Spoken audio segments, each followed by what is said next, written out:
on my microphone, just let me know.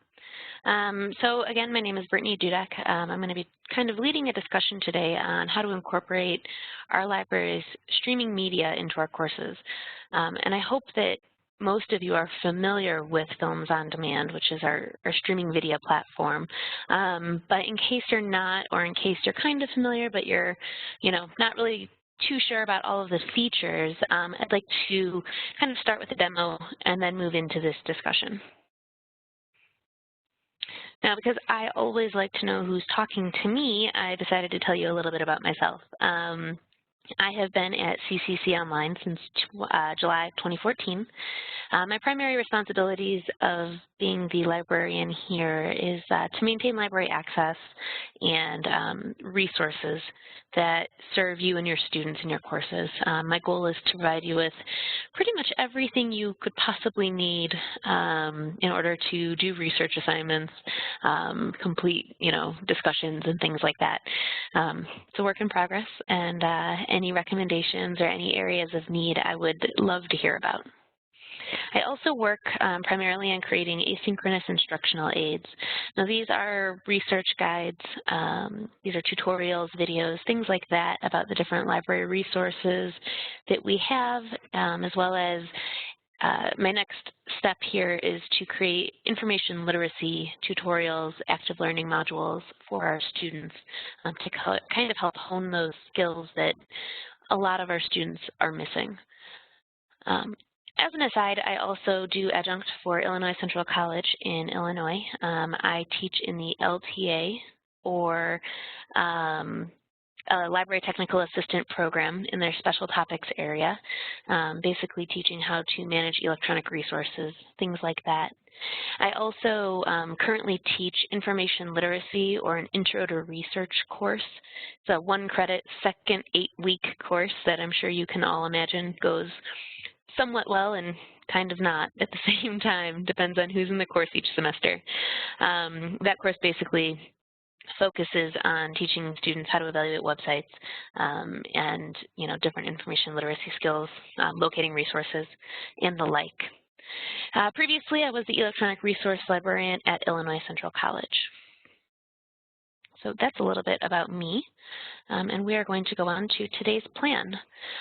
So for today, I'm going to start with a demonstration of Films on Demand, and that's because, quite frankly, our usage stats are good, but I'm not sure how many people are actually using it.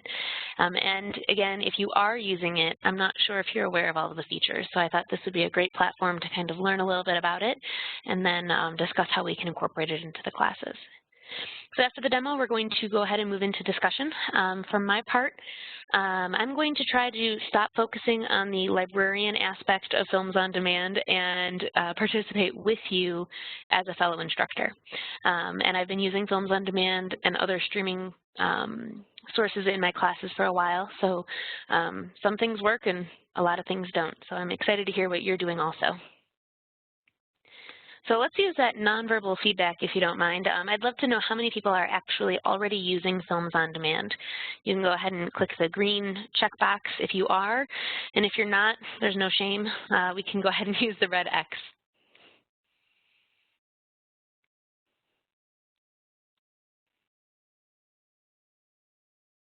Okay, great. So it seems like some people are familiar with it, but most of us are not. So I'm glad we're going to start with a demo here.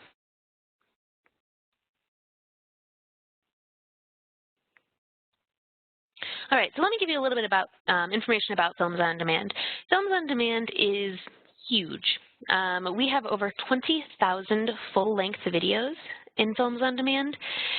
And each of those videos are broken up into segments, which is really great for you as the instructor because you can then give out a 2-minute, 5-minute, 10-minute segment as opposed to requiring students to watch a 2-hour video just to get, a single idea out of it.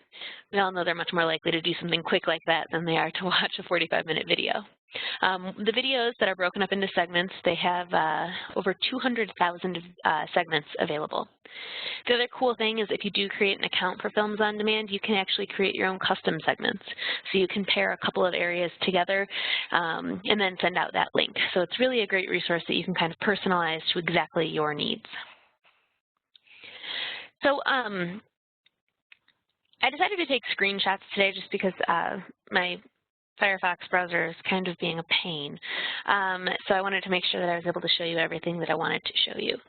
So at the end, if there are any questions, you want to go back live and go to the Films on Demand website, we can do that absolutely after the discussion.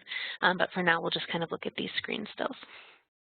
If I'm going too quick or you would like me to stop and clarify anything, please just let me know and we can pause, okay? So let's get started.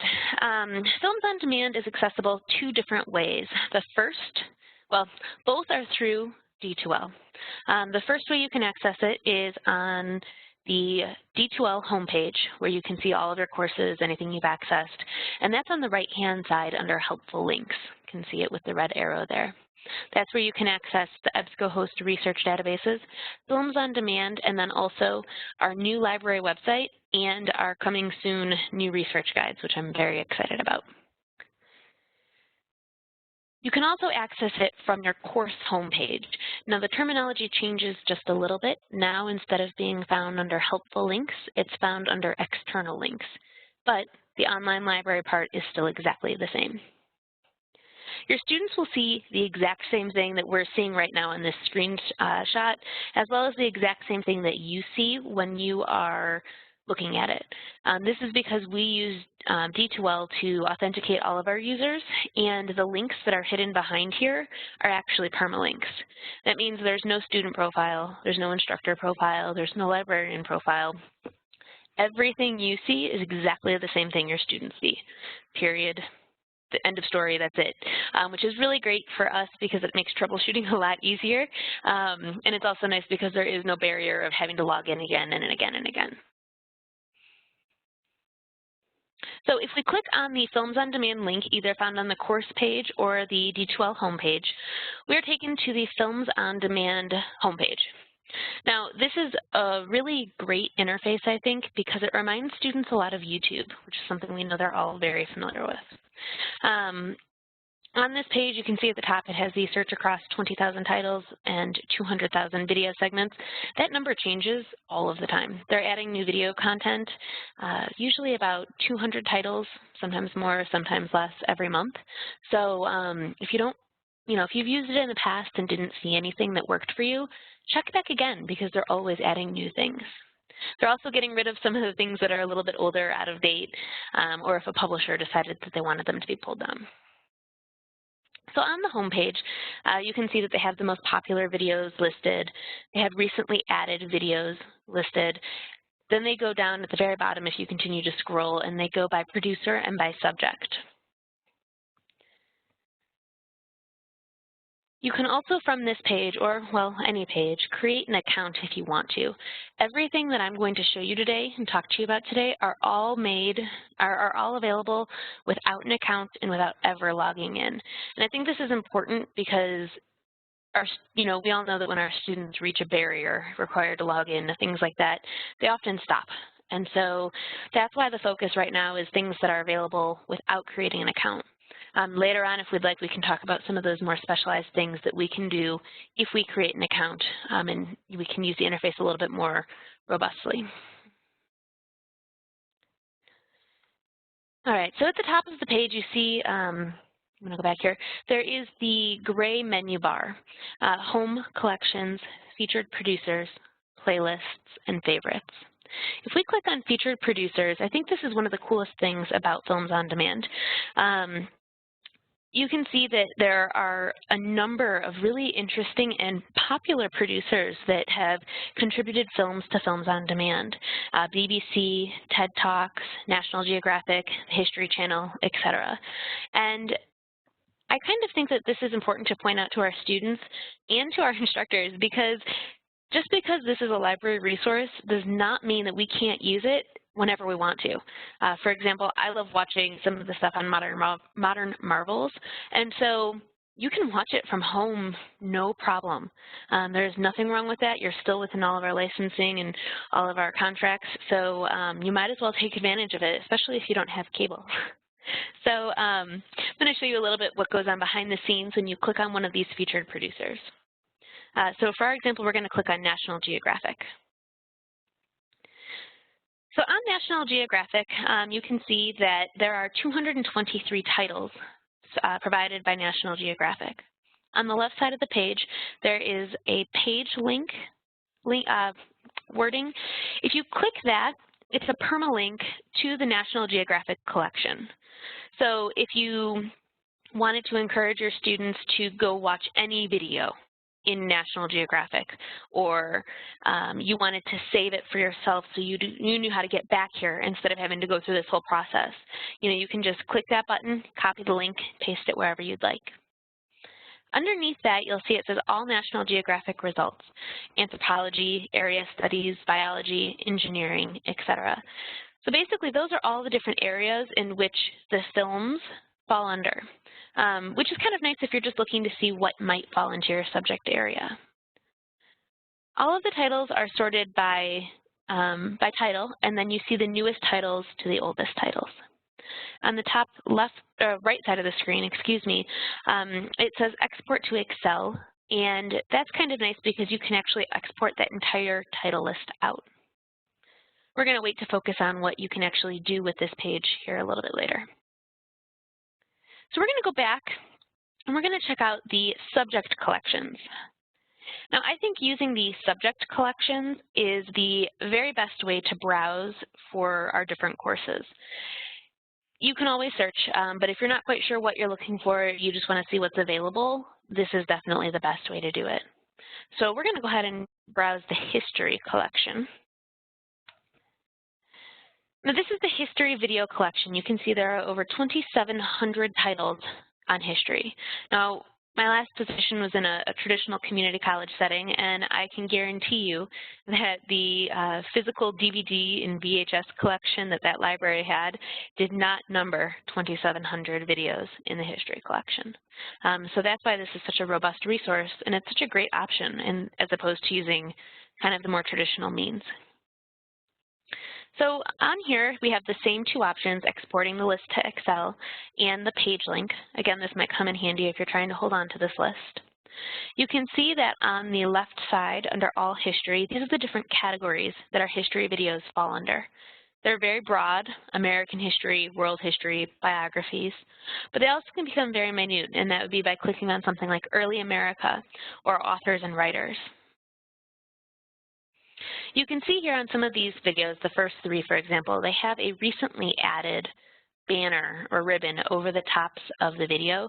And Films on Demand does this for anything that they add new to the collection, and then it's taken off about a month later. So this is nice, especially, like I said, if you didn't find anything before, hopefully you'll find something this time. All right, we're going to go ahead and move on to searching the collection, but I just wanted to stop and ask if there were any questions at all. I saw that there's the check mark. Okay. So just like with almost any library resource, we can also search. So here's an image of what the search bar looks like. This is found at the top of every single page in Films on Demand. And you can see that I typed in a search term of Ellis Island, and right next to that it says by segments. Now our search results are defaulted to by segments, and that's on purpose. You can change it to titles though if you'd like. The reason why it's defaulted to segment searching is because a video that is 2 hours long might not be completely 100% applicable to Ellis Island. However, there might be a few segments within there that they've already portioned out, maybe 5 minutes here, 10 minutes here, 3 minutes here, and that's what you might want to focus on. I'd hate for you to miss the forest for the trees, if you will. So if we want to do the search for Ellis Island, this is what the results look like. There are 91 different segments that have to do with Ellis Island. You can see on the left side it has the search results, and those are the different areas that the Ellis Island videos fall into. Doesn't necessarily mean you can't use one that focuses on criminal justice and law if you're a history instructor, but it does help you kind of figure out what the main focus of each of those segments are. So here's where we're going to focus on actually what we can do with these titles. Every segment or every title has the name of the segment, which is a link. It also has a link to the full-length video that the segment comes from. And both of those are in blue, and you can click on those. Every title has a description, and then there are a couple of options underneath that, and those options really come into play when you create an account. The little envelope icon is to email that link, or the video, excuse me. The plus sign is to add it to a playlist, and the heart would be to add it to your favorites. Adding it to your favorites is basically like putting it in a folder so you can come back to it quickly next time. And adding it to a playlist is pretty handy if you wanted to combine a couple of different segments and ask your students to watch a bunch of different segments instead of putting in a bunch of different links. So those playlists are completely created by you. However, you don't have to do that at all. You can just click on the link, go to the video, and send out the link that way. Let me show you how to do that. So if we click on the title of one of our videos, this is what you're taken to. And as you can see, it looks a lot like YouTube. And I think that, in speaking with students in the past and doing user groups and getting information that way, the students really, really like this interface because it's so easy to use. All you'd have to do, just like YouTube, is click that little triangle in the middle of the video, and you would start playing the video right there. Now, on the right-hand side, you'll see a couple of different options. The first one is our segment option. So this is basically all of the different segments that each of the videos is made up into. So this video, Becoming American, has a number of different segments, and each segment has its own description. So this is really nice if, for example, you might not have enough time to watch the full video. You can skip exactly to where you want it to go that you think might be applicable. It also tells the students kind of what they're going to watch.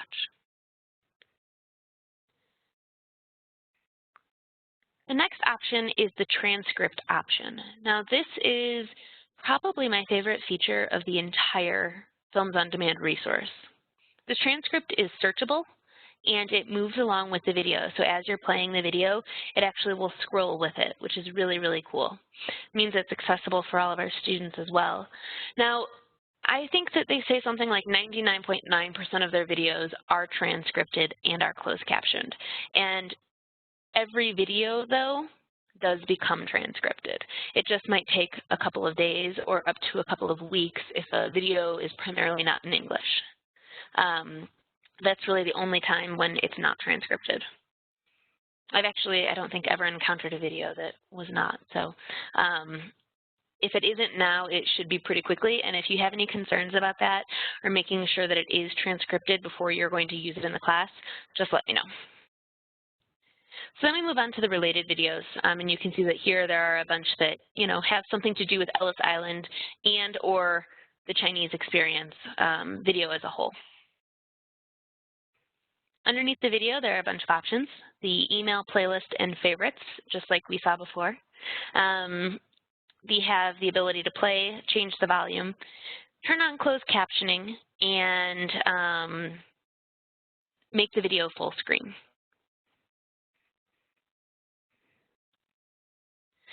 Each video also comes with a generated citation. Now, obviously, we'd all want to double check our citations before we use them because they are created by a computer, but you can get the MLA, Chicago Turabian, or the APA citation.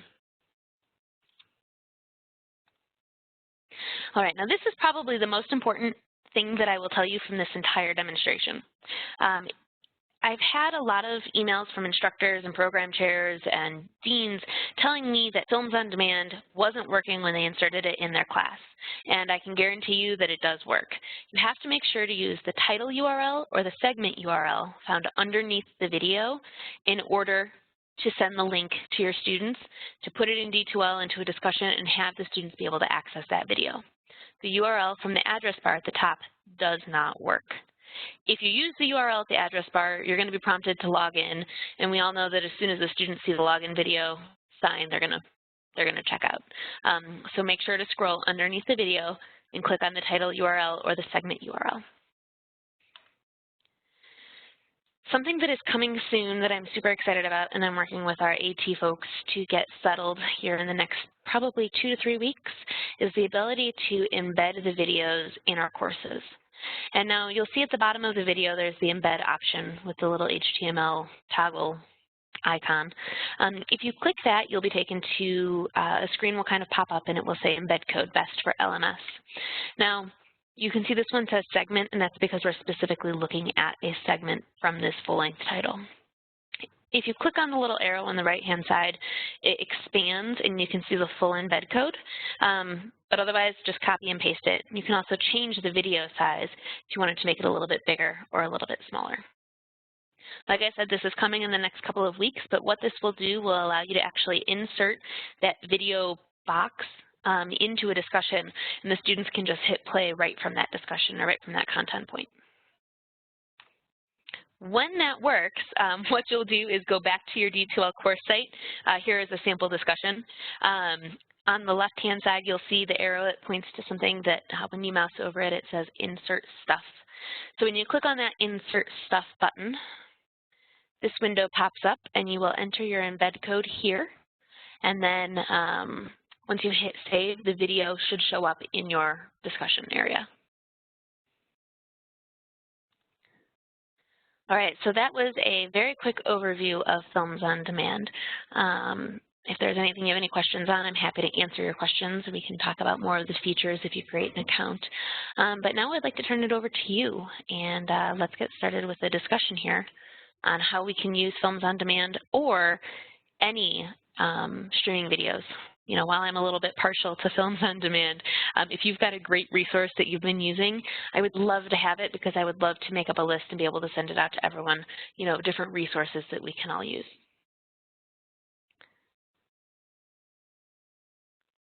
All right, so we can type our chats into the chat box, but I'm also going to annotate what we're talking about on the actual presentation.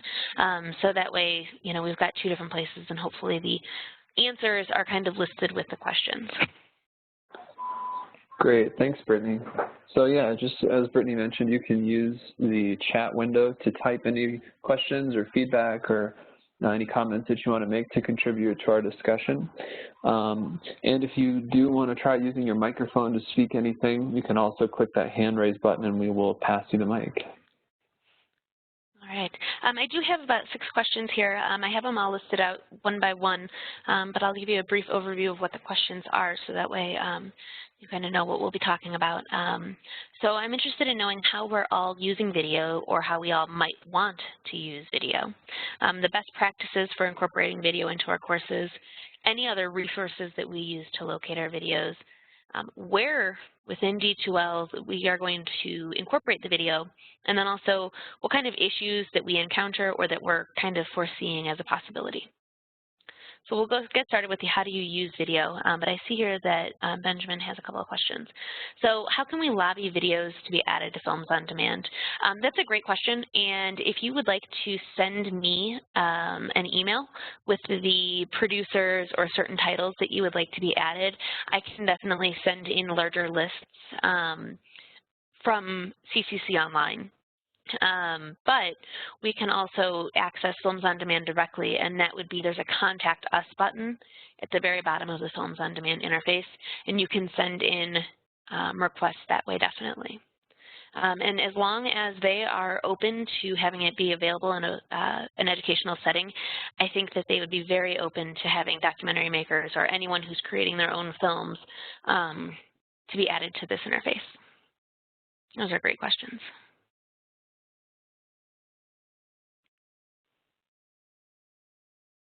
Okay, so is anyone using video currently in their courses, or how would you want to use video if you are not already doing so?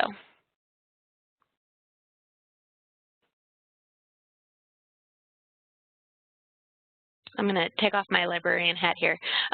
So a couple of ways that I'm using video, not just with Films on Demand, but with videos in general. When I have students who have issues with, you know, turning in assignments and things like that, I go ahead and make a quick screen capture video and insert that into a discussion or as an announcement if it seems like everyone's having problems.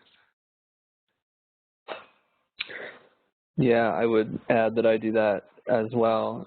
I mainly teach multimedia courses, and so it's really helpful, especially when teaching something like software, to be able to make a quick video to show students an easy way to do something rather than trying to type it out. And also just quick introductions to the classes, giving them a little tour at the beginning of the course and showing them where everything is located is a really great way to start off things with video. Excellent. Pearson videos are ones developed by our e-course, our e-texts. So Kristen makes her own screencasts also, just like us. And then, so Ben also wants to know if there's a way to add performances from theater or musical performances to Films on Demand. There is no way to provide user-created content to Films on Demand at this time. What is a possibility, though, and Sean, you might be able to correct me if I'm wrong, but if we have the rights to those public performances, we might be able to add them to the media server and make them available that way. Of course, we'd have to make sure that we had all of the legal stuff agreed to beforehand, definitely. So just to clarify on that, would that be like a performance that we ourselves were recording? Is that what we're thinking about? Let me see here. I'm going to try to maximize my chat. Oh, sorry about that.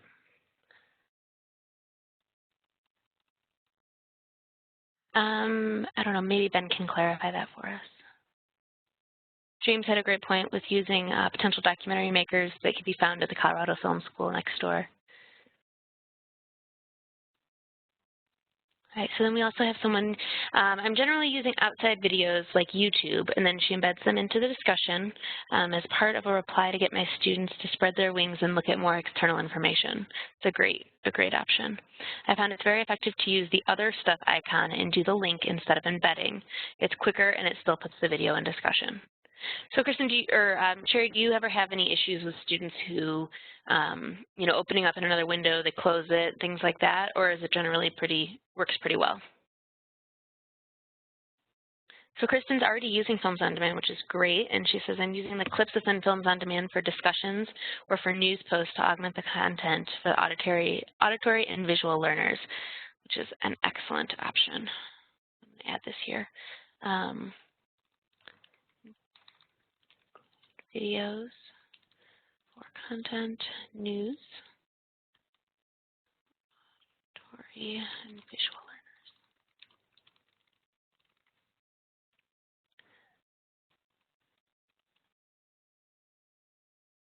Are there Hollywood films in the Films on Demand?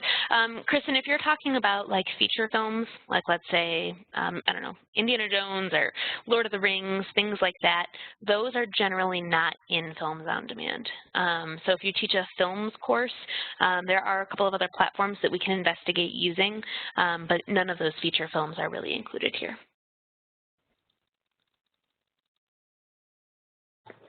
So on that note, I'm thinking about Benjamin's question about plays. My thought would be that the reason that feature films probably aren't in Films on Demand might be part of the same reason why you might not see performances of plays in Films on Demand, just because potentially licensing rights or something like that. But Brittany, you might know a little more about how that works as far as them getting rights to things for Films on Demand. If it was something that we were filming ourselves, and I don't know, is Films on Demand like open to people creating new things and adding it to their library? Not, you know, if we were to record, let's say, a theatrical production of a play, they wouldn't generally let us add that to the collection because the collection is not a personal collection. It's anyone who subscribes to, there's about 5 different video collections within there. So anyone who describes within one of them gets all of that content. So there would be no way to limit it to just our users. However, I know that they do work with a lot of different producers to get videos. So if, you know, someone created content and then wanted it to be uploaded, I can see that they would be open to that. Gotcha. And Benjamin just mentioned things like Shakespeare performances, where obviously there's not a copyright to the script itself of the performance. But I don't really know how that works if you're putting on a play of that, if you like own the copyright to the performance of the play. I don't really know, but I would have to, yeah, I'd have to confirm the copyright law there, but if something is in the public domain and we transformed it for educational purposes, that would probably be acceptable. But I would want to confirm that, and please don't quote me on that. I would definitely want to confirm that beforehand. But like James said, we can upload it to the media server. So in that case, as long as it was, transformed for educational purposes and in the public domain, we might actually be able to go ahead and upload things or find performances of Shakespeare and the like. We also have someone else who who has videos on her own website, and she links to the class. Absolutely, there's no reason why we have to use just these videos, particularly because they are being used for educational purposes. So we can go ahead and use almost anything, which is kind of nice. As always, if you have any questions, though, about what type of video and if the video is allowed to be used in classes, please let me know, and I will look into it and get you confirmation either way to make sure that we're keeping everything on the up and up. All right, so I'm going to go ahead and, okay, Mo has a thought he would like to share. I think that this is a great idea. I'd like to share a thought. I would highly recommend us contact our college and graduate peers and get their videos and written permissions as well. We have some scholarly friends. Absolutely. I think that we're all creating a lot of content, and we have access to people who are creating their own content. And with the push for open educational resources, that we really should be using the free, accessible things that we're already creating, particularly in the educational environment. And I think that that's something that's really important to start doing. I'm not familiar with the intricacies of how Films on Demand pays and what kind of agreements they have. Because I do know that certain producers decide they do no longer want their videos to be available, I do believe that there is a compensation to the producers. But I'm not familiar with exactly what kind of compensation is used, if it's a per watch or a, licensing, have access to the video all year, that kind of thing. Mary's question is about using Films on Demand when she teaches for Arapahoe Community College. Now, Mary, our license only covers Colorado Community College's online students, staff, instructors. So that would mean that we can only use these videos in the courses that you're teaching for CCC Online. Films on Demand, though, is an extremely popular resource, so I can't imagine that Arapahoe would not have access to it. But I will look into that, and I can shoot you an email with the access or the contact information of a librarian there who can get you started either using it, or I can tell you that librarians are extremely receptive to instructor requests, mainly because we just really want you to use us. So if ACC doesn't have it, if we start requesting it for you and you have other instructors who would say they would use it, I think that would be something they would move forward with. I'm going to make a quick note of that, Mary. Okay, so let's move on to our next question. So what are some of the benefits that you either already see or you foresee when incorporating videos if you decide to start incorporating them into your classes? One that I think is a real biggie, to borrow the teaching excellence terminology, is adding value to the courses. I think that, as you're all probably quite aware of, adding value is one of the areas that our teaching excellence area evaluates, teaching on. And I think that this is a great way to incorporate some of that, which, looks pretty good in your teaching evaluations. So Benjamin says that the level and depth of discussion is greatly increased when the discussion prompt is accompanied by a video rather than just a question. That's excellent. I think that incorporating the video at the prompt level is great as opposed to just incorporating it at the response level.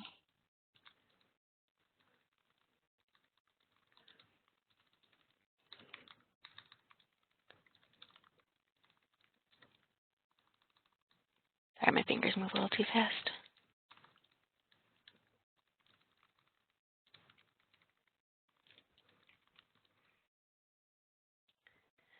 Okay, so Sherry says, I find the videos increase student re-engagement in the discussion.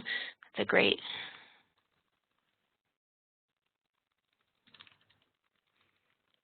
Other students who are not the one that I answered will surf the discussions, look at the video, and then jump in the discussions. I think that that's excellent. I think we all can relate to the fact that sometimes the students stop responding to each other and just respond to us as our instructors. And it gets kind of frustrating when you want them to engage with each other. So I think that that's a great aspect of using video.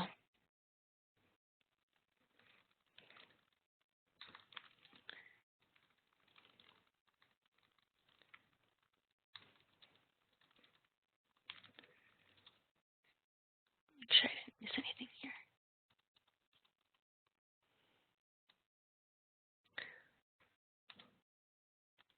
All right, so another benefit that I think when incorporating videos is engaging those learners who have different learning styles, the visual learners and the auditory learners.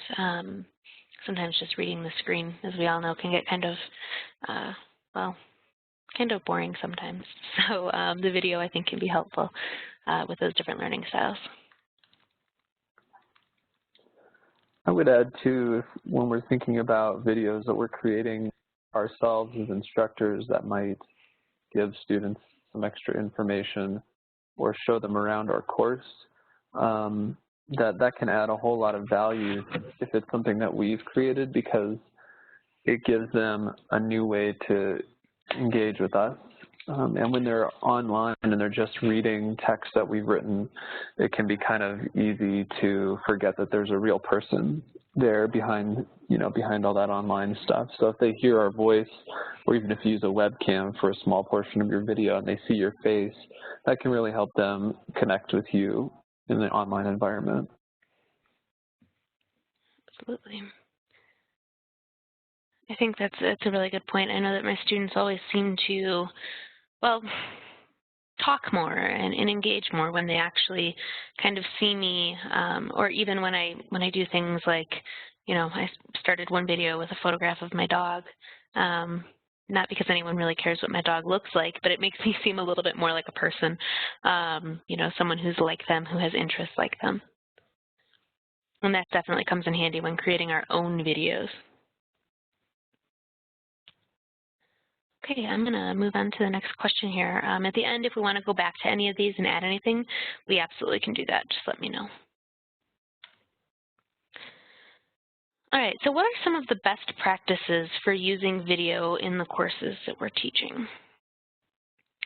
Some that I have encountered with Films on Demand, and this comes really from troubleshooting with a lot of instructors, and even more so getting angry emails from students, is when we're using the link in our discussions, always include the title of the video.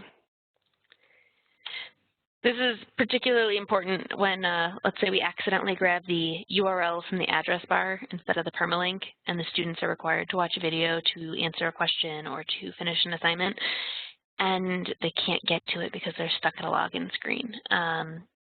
There's not a whole lot that I can do to help those students then, and it creates a lot of frustration, and I think it creates a little bit of fear about using a video in the future. So if you include the title of the video, or maybe something like, go to Films on Demand, American Experience, plus link, I think that our students then, if something goes wrong, they can always send me an email and it says, I'm supposed to access the American Experience video and I don't know how to do that. And that gives me a way to help troubleshoot for them. So what else are you doing? Embedding is ideal all around. I agree. I like embedding much better myself, James. I think it prevents a barrier from trying to open something in a new window. Remembering to set the target for a new window or a new tab instead of opening in the same screen.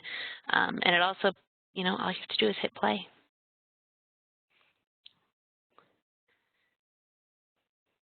Well, accessibility is a really hot topic right now. So I think making sure that the video is accessible. And we can do that by using transcripts or closed captioning.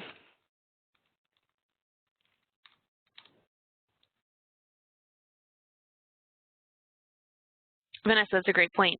Excessive length and engagement. Yes, we can absolutely, I can see how that could be an issue. If we incorporate a 2.5-hour long video into D2L, quite frankly, I just don't know how many students are going to watch 2.5 hours. I'd like to think that they're all really interested in their education and that they will, but there's probably a pretty good opportunity, or a pretty good chance that they're going to watch the first 5 minutes, the middle 5 minutes, and the last 5 minutes. Yeah, the YouTube translations are pretty bad, especially because they're usually computer generated. That's definitely something to be concerned about. So make sure the translation is correct.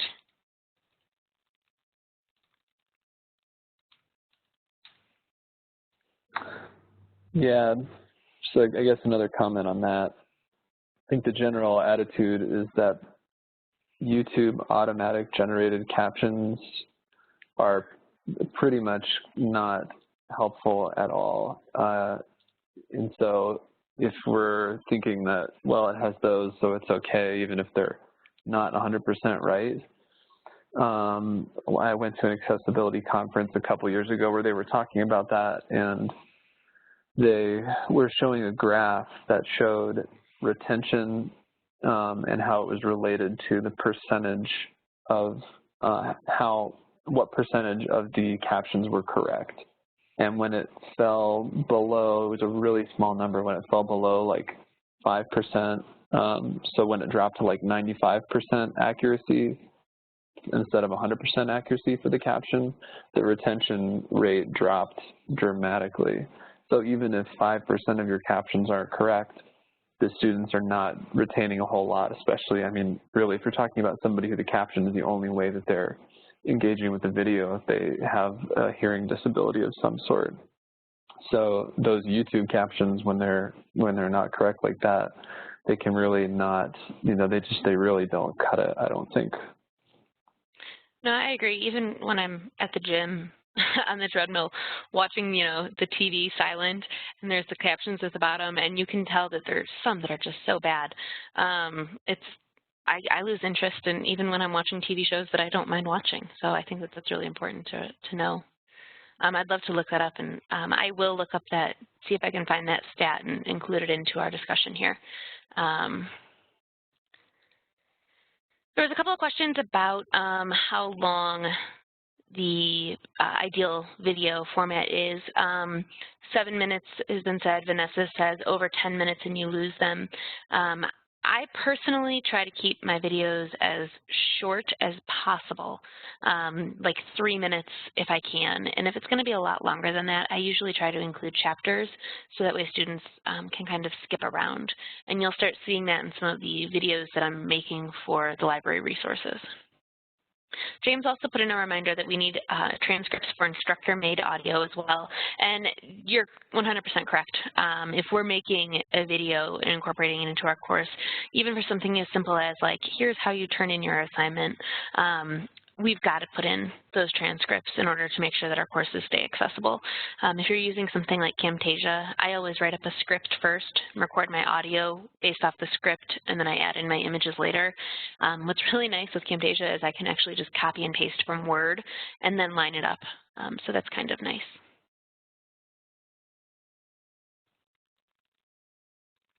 So James also mentions that 2 to 3 minutes is a standard for an overview, and then 7 minutes for a complete treatment of a single topic. Excellent. I'm going to go ahead and put that in.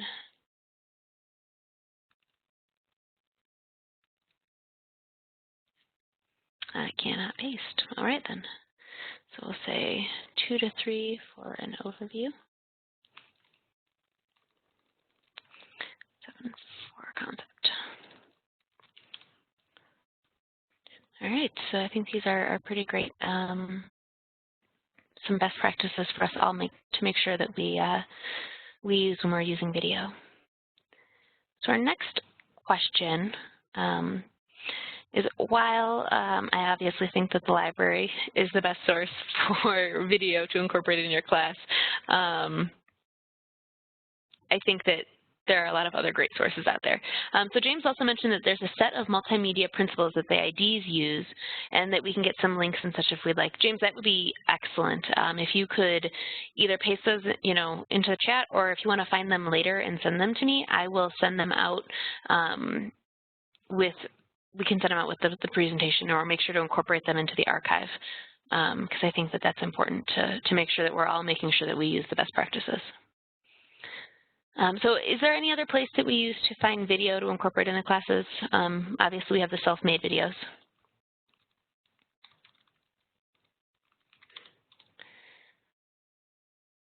The library.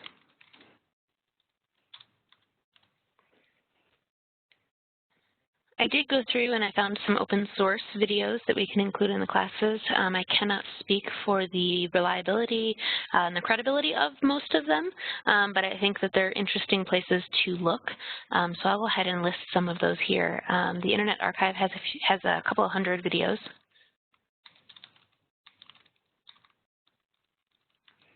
MIT OpenCourseWare.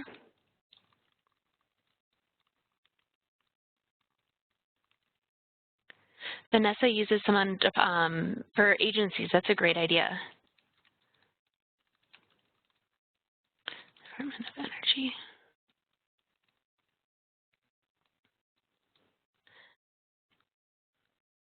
Yeah, a lot of those government agencies really do create some great resources that we can use in our courses, especially when they come from resources like that. We're hopefully can trust the content that comes from them. TED Talks are always a great motivational option. Learner.org is another one that I used to have an instructor at my last institution who just lived and died by inserting learner.org information and videos in her course. So she was a history instructor. So if any of you are history, I would definitely check out learner.org. Is anyone else using a different resource that we should make sure to include so we can all look back later and check them out?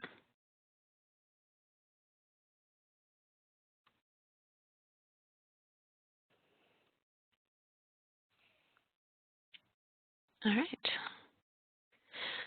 So I'd love to know, and I'm sure everyone else would, to know where you incorporate videos in your courses. There are a couple of kind of obvious places where I think that they make great sense, but I'd love to hear where you're actually putting them or where you think they could work. A couple of people have also mentioned using prompts. The Smithsonian, that's a great one. I'm going to go back and add that.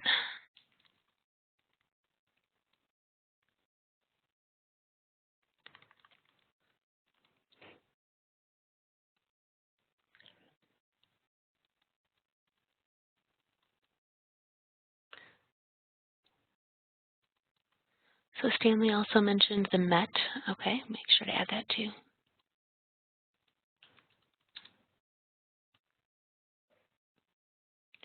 So Kristen incorporates video into the news area, discussions, lab instruction. That's a great place to put it. I know those labs, especially when you get to the sciences, can be kind of scary for students.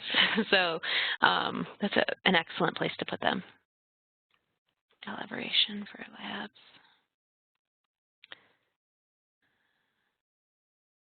So Cherry says that sometimes all I can find is a trailer for a video. She has ownership of a full documentary with public viewing rights, but for my online students, I can only show that much. So for some older movies, they're also way too expensive, so trailer only, absolutely. If there are titles, full-length feature films that you are interested in, will be using, in your course, pretty heavily, shoot me an email. Let me know. There's a couple of options that I can look into that the library can possibly look into purchasing rights to. Might not be something we can do right away. It might be something we have to plan for in the budget for the next fiscal year. But, again, like I said before, librarians and the library really, really, really want people, instructors, students, to use us and to use our resources. And we're here only to support you. So anything that you want, make sure to tell us. Okay, so Benjamin added in discussion prompts, and he puts them in assignments as well. in lectures. The question is where I don't use them. I think that that's a great point. I really think we can incorporate videos pretty much everywhere. Vanessa says she would like to use them in assignments with new course designs. That's a great point. Because we are designing courses in new dev shells, they might not be very familiar to students, and the students might be confused, especially if they're taking two different courses, one in the old platform and one in the new platform. So that's a great place to put them as like an introduction.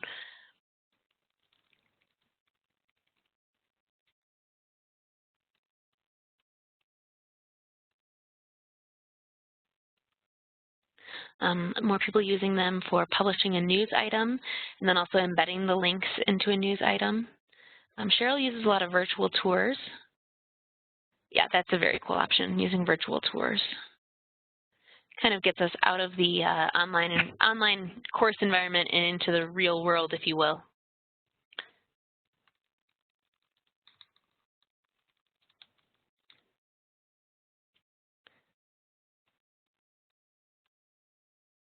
Vimeo, that's a good source. Dropbox instructions, discussion instructions.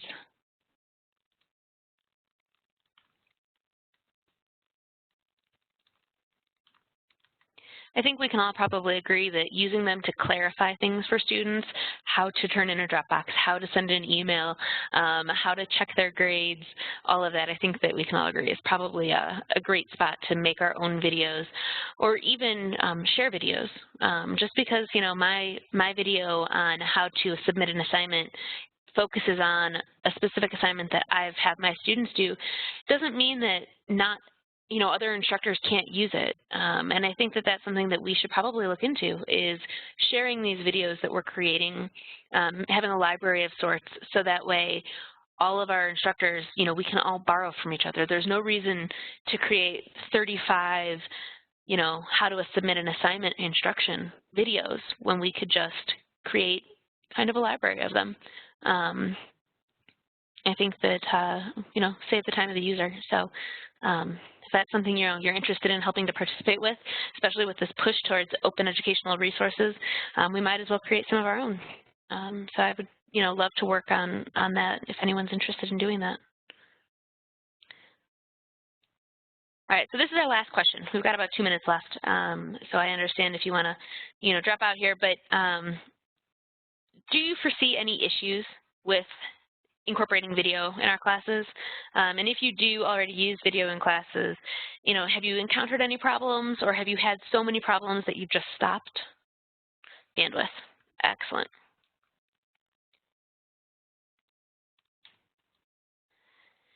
Yeah, that's definitely a problem. We're relying on Films on Demand, who hosts all of our videos, to make them, available. So because they're hosted, there could be a problem with their servers, and their servers could go down, and then all of a sudden we would lose access to that.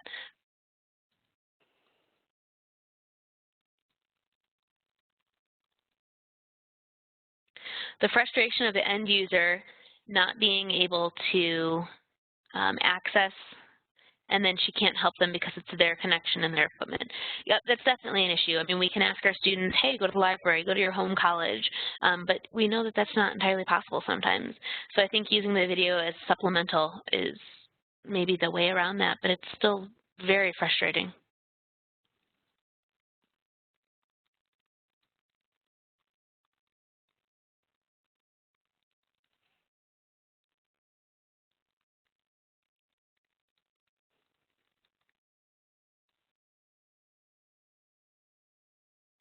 So Vanessa uses a Jetpack for internet, so she has a usage limit per month. I think that that usage limit is also going to come into play when we have students who are accessing their course on their phone, because unfortunately there's not that unlimited data. So I could foresee students being angry that we used their data, all of their data, because they were supposed to watch a 45-minute video. James says if we develop our own video collections, the bandwidth shouldn't be a problem. Good. For using a mobile device, so many just don't work. Absolutely.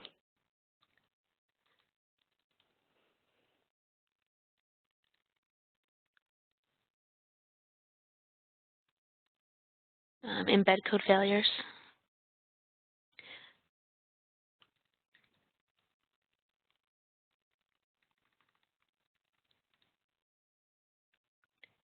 Okay, so Cherry uses the other stuff and then the insert link, and it inserts the video, and then she skips the embed process.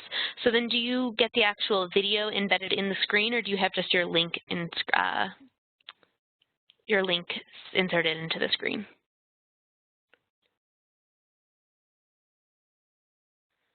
Oh, so Cherry's using also something else called Jeopardy Labs, where she embeds a Jeopardy game to help students learn the concept. That's very cool. I'm not familiar with that one. I'm going to have to go make a note of that one.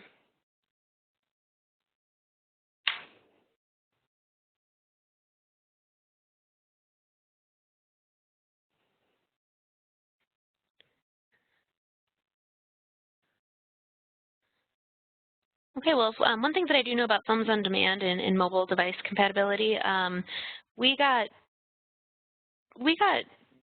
as far as I'm aware, I'd have to go back and double check, but I had personally checked the compatibility and the ability to use Films on Demand on about 5 different mobile devices, and it's not flash-based, so you could use it on any of the devices that I had tested. Now, that was about 2 or 3 years ago, so I'd want to go back and confirm that, but I can make a note of that and let you know that, which platforms these videos can be watched on their phone. So Stanley says, are students really expecting to take an online course and access additional features through a mobile phone platform? Unfortunately, I think the answer to that is yes. And I really hope that it's not very prevalent. But I do know oftentimes the emails I get from students saying, oh, I can't access this PDF, or I can't access this. It was a lot of times because they were coming from their phone. James said that according to the data, some 32% of users and learners use a mobile device of some sort to access their course last term. Now that's kind of crazy. That's at CCC Online. And, I can say as an instructor, there have been times, like yesterday, for example, I was sitting waiting for my snow tires to be taken off my car, where I logged in and started reading discussions from my phone. I didn't grade them, but I read them. So I can see easily why students would access their course from their mobile device. That's a crazy number, James.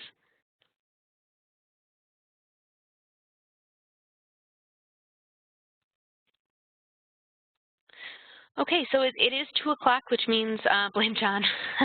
I will blame John. I'm going to ask him for other cool information that I can use as well. So we're at the end here for our discussion.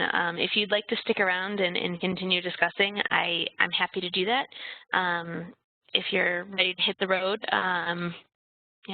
our time is up, so you can now officially leave without feeling bad. We will record this presentation. I can send out, the slides. We can send out the archive with all of our notes on there, and there are a few things that I have to follow up with. Mary, you're one of them, so expect an email from me soon. If Films on Demand is something that you want to use and this little demo wasn't quite enough, I have recorded a 3-minute super quick intro for Films on Demand. It goes through everything that we talked about today, but you can actually just rewind it. I'll put that up on the new library website, and be happy to send that to you if you're interested. Awesome. Well, thanks so much, Brittany, for taking the time to share all this stuff with us today. I think it was really helpful, especially for those of us who haven't used Films on Demand yet in our courses. And thanks everybody else for taking the time to come and talk about this with us. These brown bags definitely depend on you guys coming and sharing your thoughts and your ideas, so we really appreciate your time. And just like Brittany said, this was recorded, so we'll add it to our archive, and you should see it up within the next week or so.